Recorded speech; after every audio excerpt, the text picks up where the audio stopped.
హైదరాబాద్ ప్రజలు దాన్ని మాత్రం బొందబెట్టిండు సక్సెస్ఫుల్గా. గింత తెలివినది ముఖ్యమంత్రి గారికి. అట్లాగే ఇంకొక మాట కూడా నేను అడుగుతా ఉన్నా ముఖ్యమంత్రి గారిని, అయ్యా ముఖ్యమంత్రి గారు మీరు పెద్ద పెద్ద మాటలు చెప్తున్నారు, మేము తీసేసుకుంటాం, టేక్ ఓవర్ చేసేస్తాం, ప్రభుత్వం తీసుకున్నది అని ఇలా బ్యానర్ పెట్టిన వార్తాపత్రికలను కూడా అడుగుతున్నా. ప్రభుత్వం తీసుకున్న ప్రజా రవాణా ఆర్టీసీ ఉద్యోగులందరినీ మేమే మా గవర్నమెంట్ ఉన్నప్పుడే విలీనం చేసినాం ప్రభుత్వ ఉద్యోగులుగా. ఈరోజు ఆర్టీసీలో పరిస్థితి ఏందండి? ఈ ప్రభుత్వం కాంగ్రెస్ ప్రభుత్వం వచ్చినాక ఆర్టీసీ ఉద్యోగులను విలీనం చేస్తూ కేసీఆర్ ప్రభుత్వం చర్యలు తీసుకున్నా, నిర్ణయం తీసుకున్నా, జీవో ఇచ్చినా ఈరోజు వరకు అపాయింటెడ్ డే ఇయ్యలే ఈ ముఖ్యమంత్రి, ఈ ప్రభుత్వం కాంగ్రెస్ ప్రభుత్వం. ఆర్టీసీలో ఇప్పటివరకు ఒక నియామకం చేయలే మీరు. అందుకే డ్రైవర్లకు కండక్టర్లకు ఇలా విపరీతమైన పనిభారం పెరిగింది, ముఖ్యంగా ఫ్రీ బస్ పెట్టినాక.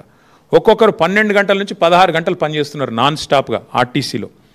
పనిభారం ఒత్తిడి కారణంగా శారీరక సమస్యల వల్ల, గుండెపోటు లాంటి విషయాల వల్ల కూడా, సమస్యల వల్ల కూడా చాలామంది చచ్చిపోతున్నారు.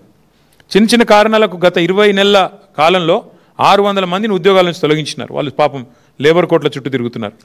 ఆర్టీసీలో యూనియన్లను పునరుద్ధరిస్తామని మాట ఇచ్చినారు, ఇంకా చాలా చెప్పారు. కానీ ఈరోజు వరకు ఒక్కటంటే ఒకటి పని చేయలేకపోగా ఇంకేం చేస్తున్నారు మీరు?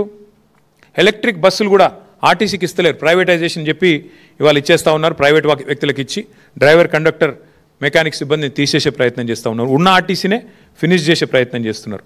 ఇక పండుగలు వచ్చినాయంటే చాలు, మళ్ళీ రేపు దసరా వస్తుంది కదా, మీరు చూడండి, మహిళకు ఫ్రీ, పురుషుడికి డబుల్. అది ఎక్కడ లెక్కనో నాకైతే తెలియదు.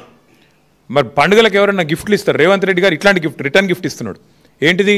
ఏ పండుగ అయినా, రంజాన్ అయినా, బక్రీద్ అయినా, క్రిస్మస్ అయినా, దసరా అయినా పక్కా తోఫా అయింది మీకు, డబల్ ఆర్టీసీ ఛార్జీలు. మీరు చూడండి రేపు మళ్ళీ టికెట్లు దయచేసి తెలంగాణ ప్రజలు చూడాలని చెప్పి కోరుతా ఉన్నాను నేను. ఒక్క ఎలక్ట్రిక్ బస్సుల వల్ల ఈ ముఖ్యమంత్రి తీసుకున్న నిర్ణయం వల్ల ఉన్న ఆర్టీసీ దాదాపు 20,000 మంది ఉద్యోగాలు పోయే పరిస్థితున్నది. మహాలక్ష్మి కారణంగా నష్టాలు వస్తున్నాయని ఆర్టీసీ సంఘాలు చెప్తుంటే, కార్మికులు చెప్తుంటే వాళ్ళకి ఇవ్వాల్సిన బకాయిలు ఇస్తలేరు. ఉన్న ఆర్టీసీనే నడిపే ముఖం లేదు నీకు. నెల నెల ఆర్టీసీకి 600 కోట్లు ఇచ్చే ముఖం లేదు. 15,000 కోట్లు తీసుకొని ఎట్లా మోస్తావు నువ్వు మెట్రోని? చెప్పు నాకు.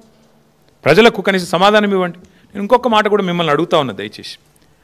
ఇట్లాంటి కీలకమైన నిర్ణయం తీసుకున్నప్పుడు ఏ ప్రభుత్వం అయినా 15,000 కోట్ల భారం మోయాలి అంటే ఒక క్యాబినెట్ సబ్ కమిటీ వేస్తారు, కొంత చర్చిస్తారు, అధికారులతో, స్టేక్ హోల్డర్స్తో అందరిని పిలిచి మాట్లాడతారు, అర్థం చేసుకుంటారు. తర్వాత క్యాబినెట్ తీసుకుపోతారు, క్యాబినెట్లో చర్చ పెడతారు, అధికారుల కమిటీలు వేస్తారు. ఇదేం లేదు, చెట్ మంగ్ని ఫట్షాది. నేను పొద్దున ముఖ్యమంత్రికి అనిపించింది, సాయంత్రం వరకు ఒడగొట్టాలి.